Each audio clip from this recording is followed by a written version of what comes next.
Did a talk to 1,000 girls there, 15, 16-year-olds, and I was telling them about their anatomy, and I was talking to them about their pubic hair and the fact that pubic hair is actually protective, and the fact that we're expected to rip it all off is actually so silly. With hands up who thinks their pubic hair is unattractive, and about 90% of them did. And I said, hands up who thinks they need to remove it, and same again, 90% of them did.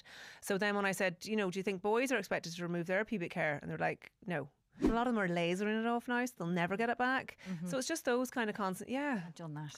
Yeah, so those conversations. So it actually protects your vulval skin from abrasion during sex, from friction. It also has a little microbacteria there to keep your vulval skin healthy. It keeps you warm as well, and protects against STIs. Really? And we're removing it. Yeah, it does. It's like it's a barrier against them. Like it's obviously you need to use a condom, Sure. but even just it's the first form of defence from STIs.